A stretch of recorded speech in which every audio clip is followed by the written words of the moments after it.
Hi, my name is Paige Marilyn Strong. I'm a native of Colorado. I am currently working on the Kaibab Plateau near the north rim of the Grand Canyon, and this is my office.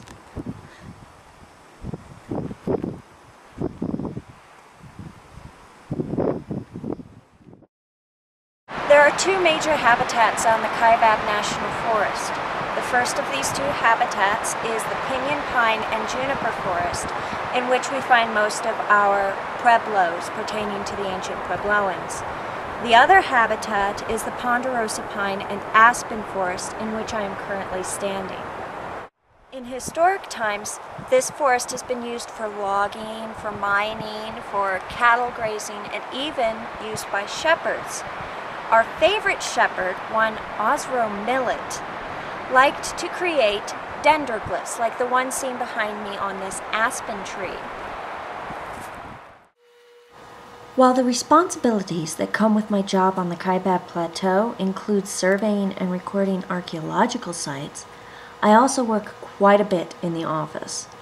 One of my favorite things to do in the office is inking site maps. I love the art involved in keeping the original artist's personality in the map.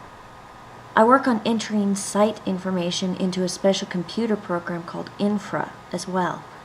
Infra is excellent at keeping site records organized, but like all computer programs, it does have its glitches. But that just makes entering the site information all the more fun. Good morning. We're in the pinyon pine and juniper area of the forest, and this is where a lot of the cool sites are. We're actually standing in a pueblo structure.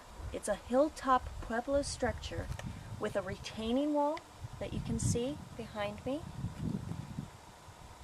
And we also have structures with this, as well as artifacts and an artifact scatter. This is actually the midden area of the pueblo that is right behind you.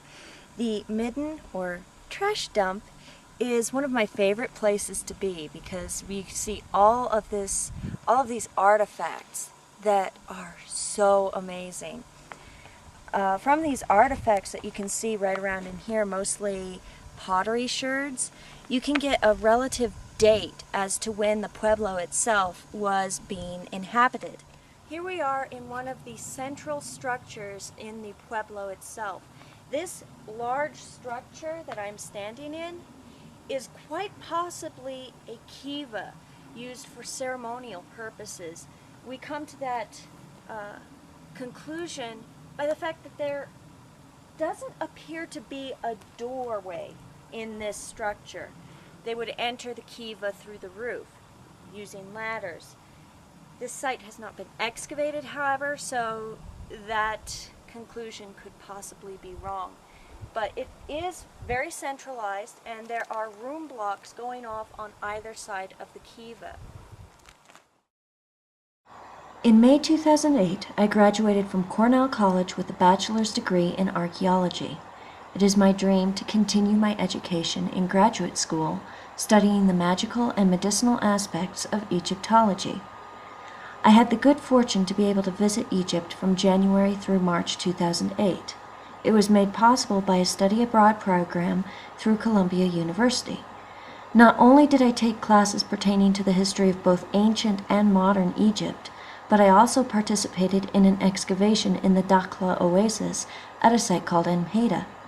From there, I traveled the Nile Valley, from Abu Simbel to Alexandria.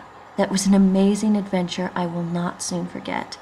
I hope to return to Egypt soon. I loved everything about Egypt, the archaeology, the sites, the history, the people. I work hard to keep up to date with the world of Egyptology. One way I keep abreast of the news in Egyptology is by keeping a blog of articles I have written pertaining to Egyptology. Please feel free to visit my website, mummieswrap.com, to see the research I have done in my spare time.